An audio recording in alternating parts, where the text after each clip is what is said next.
Welcome to Life Stories, where sometimes the people who raise you are the very ones who try hardest to erase you. Imagine finding your childhood photos in the trash, not by accident, on purpose. This is a story about a woman who was quietly deleted from her family's life.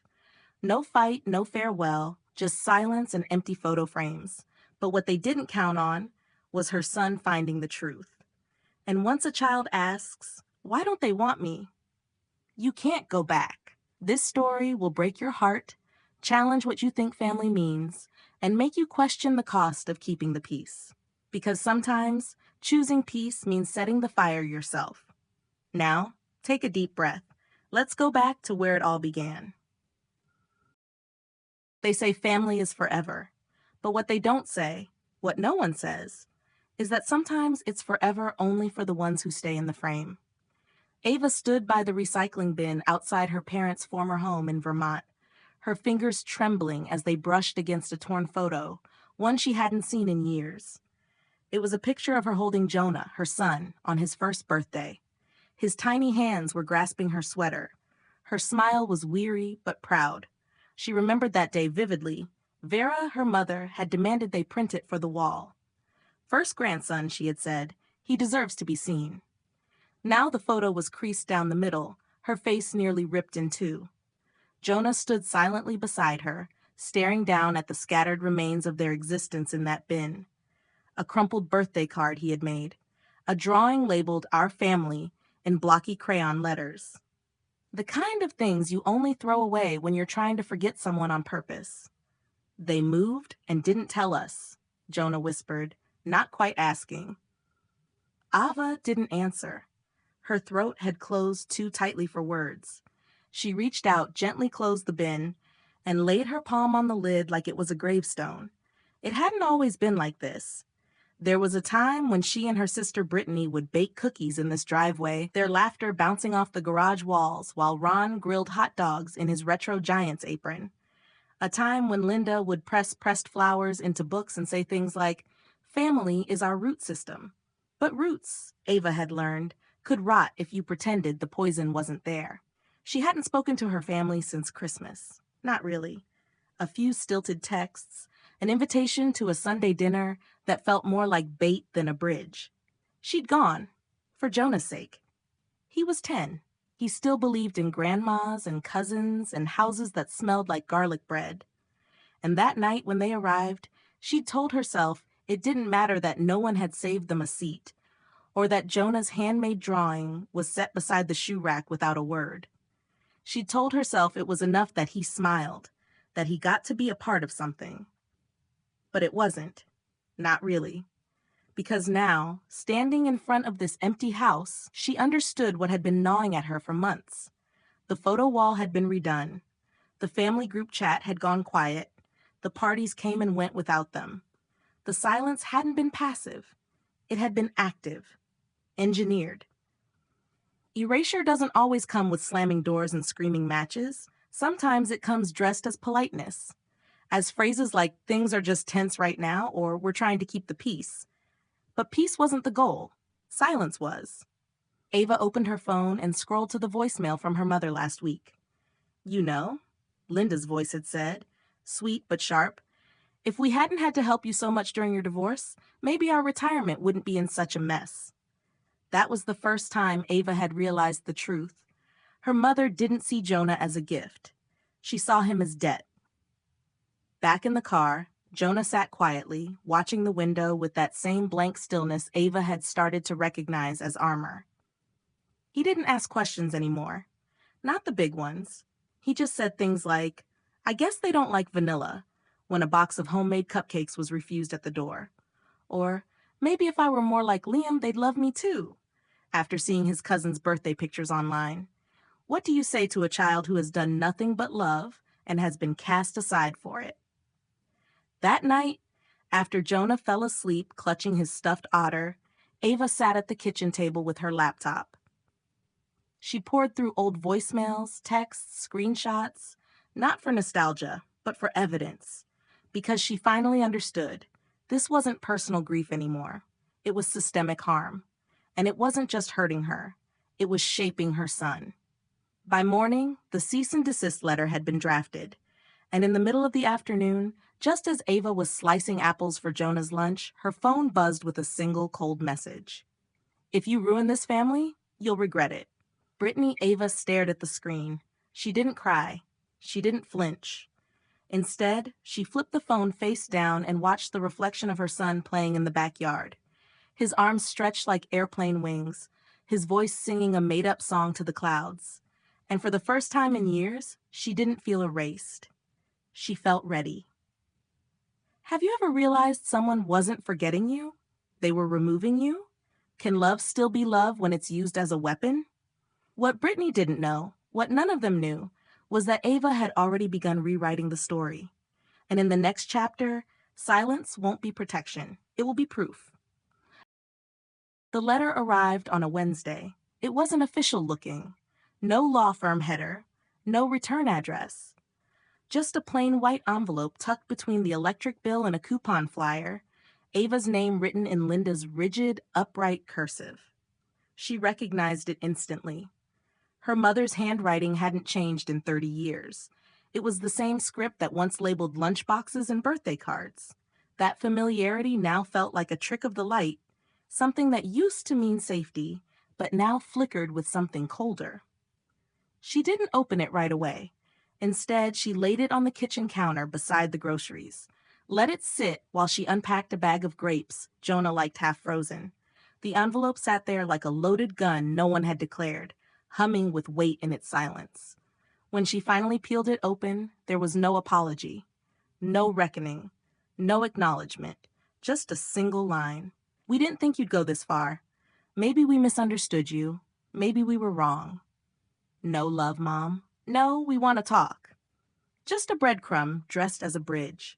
Ava folded the letter, slid it into the drawer where she kept Jonah's first birthday photo, the one she'd retrieved from the trash outside the empty house. She didn't cry. Not then. She only felt tired. Bone-deep tired. The kind that doesn't go away with sleep, just the kind that sits inside your ribs and whispers, "They still think this is about them." That night, after Jonah fell asleep, Ava lay in bed, listening to the ceiling creak with wind. Her phone buzzed once. Then again, it was Cora, an old friend from high school who'd gone quiet after the divorce, one of those people who meant well but didn't know how to exist in the messy chapters. The message was simple. "Hey, just saw what's going on. I'm so sorry. Are you okay?" And below it, a screenshot. Kendra, Brittany now of course, had posted again. A new family portrait, professionally shot, matching outfits, sun-drenched smiles, posed in front of a white picket fence and the caption, "3 generations. Real roots, real family first." No Ava. No Jonah. Not even cropped. Just gone. Ava stared at it like it was a surveillance photo from a crime scene. Not because it shocked her, but because it confirmed something she hadn't been able to say aloud until now. They weren't just pretending she didn't exist. They had rebuilt the narrative without her. Polished, filtered, framed. Jonah came into the room with his sketch pad tucked under his arm. "Mom," he asked, "do you think they still think about us?" Ava looked at her son, this brilliant, soft-hearted boy who still believed in birthdays and second chances, and forced herself to answer honestly. "Maybe," she said, "but thinking about someone doesn't fix what you did to them." Jonah nodded slowly, then crawled into bed without another word. But Ava sat there long after, watching his chest rise and fall beneath the blankets, feeling the pull of a choice she hadn't wanted to make. Because she had been building a case. Yes, she had been organizing evidence and documenting harm, but a small part of her had still hoped it wouldn't come to that they would look at the damage and feel it, that they'd step out from behind their curated lives and remember how to be human. But that family photo proved it. They weren't sorry. They were curated. The next morning, Ava forwarded the letter to Danica, her attorney, with a single note. "Let's proceed." Danica responded within the hour. "We'll begin with the formal statement, then full custody limitations. Emotional harm is now supported by evidence of narrative exclusion. This isn't about punishment. It's about protection." Later that week, Ava got a call from the school. Jonah had drawn something disturbing in class, the counselor said. Not violent, just sad. It was a picture of a house split down the middle. On one side, a son, a boy, and a woman holding hands. On the other, shadows, a trash can, faces with no mouths. That night, as Ava tucked him into bed, she asked gently, "What was the picture about, sweetheart?" He was quiet for a moment. Then, "I just didn't know where to put them." Ava blinked. "Them? Grandma? Brittany, all of them," he said softly. "They used to go with the sun, but now they don't, and I didn't know where to draw them." She didn't know whether to hold him or scream, because she understood that picture more than she wanted to admit. Where do you put people who used to love you but don't anymore? Where do you place the ones who threw away your drawings, then mailed you a line like, "Maybe we were wrong"? That night, Ava began writing again. Not to her mother, not to her sister, but to herself. A long, unfiltered letter she never intended to send. About love, about thresholds, about how the people who raised her also taught her how to disappear, and how she had chosen, at last, not to. And at the very end of the page, she wrote a single sentence.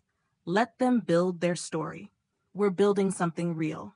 Have you ever reached a point where protecting your peace meant letting go of the people who gave you your name? What Ava doesn't know yet is that the final betrayal hasn't happened, but when it does, it won't come from the past. It will come from someone still close enough to touch. Ava didn't expect the final call to come from Hank. It was a foggy Saturday morning, one of those days where Vermont felt like it hadn't quite woken up. The trees were bare, branches shivering in the breeze. She had just poured coffee, watching Jonah from the window as he chalked constellations on the back patio. He'd been quieter lately, not withdrawn, just older. The kind of quiet that knows things you wish it didn't. The phone buzzed once. She glanced down. "Hank? Mobile." She nearly let it go to voicemail, but something told her to answer. "Hey, Ava," Hank said, his voice gravelly with the guilt of someone who had stayed neutral for too long. "I'm sorry to bother you. I just thought you should know." He paused. "It's Linda, your mom. She collapsed this morning. Stroke. They airlifted her to Burlington General." Ava's first instinct was disbelief, not because she didn't think Linda could fall ill, but because the woman who had spent the last 2 years erasing her and Jonah now suddenly existed again in the space of emergency, of consequence. "Is she?" Ava asked. "She's stable. For now," Hank said. "They've got her in ICU. Brittany's there." Ava hung up and stood in the kitchen, the coffee cooling in her hands. The sun pushed weakly through the cloud cover, but the room felt cold. Jonah peeked in from the back door. "Is something wrong?" She shook her head too quickly, then caught herself. "Grandma's sick," she said gently. He blinked, then nodded. "Are we going?" That question broke her more than any hospital news ever could. "I don't think they want us there," she said, voice low. "And that's okay." Jonah pressed his lips together, then nodded again, and quietly went back to his chalk stars. Ava watched him, and in that moment, she knew exactly what she had to do. She didn't go to the hospital that day. She went to the lake. The trail was still damp from the early frost, and the bench near the water had gathered a thin coat of dew. She sat down, phone silent in her coat pocket, and breathed in the stillness. This had once been a place where Dean, her ex-husband, used to sit with her before everything went cold. It had seen the beginning and the breaking of her old life. Now it witnessed something else, her return to herself. She pulled out her journal, the same one she'd once written in after the divorce, after the erasure, after the lawsuit. "I didn't lose a family. I escaped one." That sentence had carried her through, but now she added another. "And I forgive them, but I will not go back." It wasn't bitter. It wasn't revenge. It was release. When Ava returned home, there was a voicemail waiting. It was Brittany. "I don't know if you care," she said, her voice brittle, "but Mom keeps asking for Jonah. She keeps saying his name. I don't know if it's the medication or if she's confused, but she remembers." Ava didn't return the call. Instead, she went to Jonah's room and sat on the edge of his bed where he was building a spaceship out of Lego. "She asked for you," Ava said quietly. Jonah didn't look up. "Who?" "Grandma."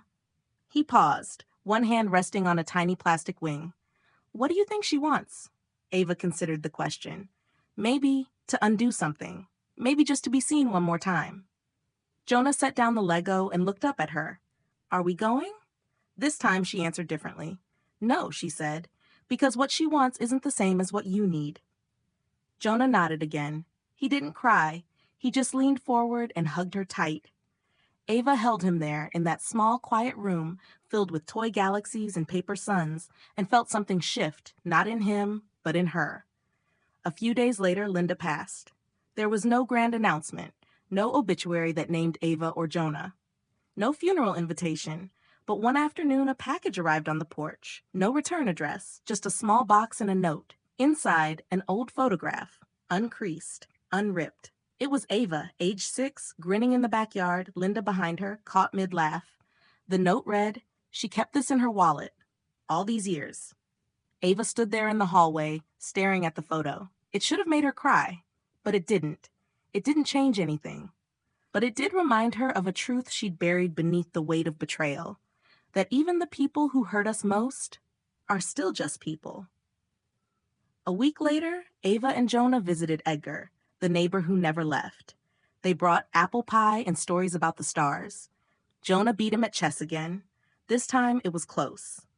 As they walked home, Ava looked down at her son, who now came up to her shoulder. He glanced up at her.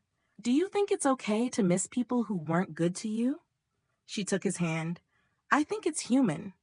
He nodded, then squeezed her fingers. "I don't want to forget them, but I don't want to feel like I need them anymore either." "That," Ava said softly, "is exactly what healing looks like." That night, they didn't light candles or write letters to the past. They made waffles. They laughed at a movie. They brushed their teeth in sync and read the next chapter of Jonah's favorite space adventure series. And when he finally crawled into bed and whispered, "Good night, Mom," she replied, "Good night, love. We're okay now." Because they were. Not perfect, but safe. And for the first time in a long time, that was enough. What part of this story spoke to your heart the most and why? If this story moved you, comment 100 below. We'd love to know. Where are you watching from? Share this story with someone who needs to be reminded that healing is possible.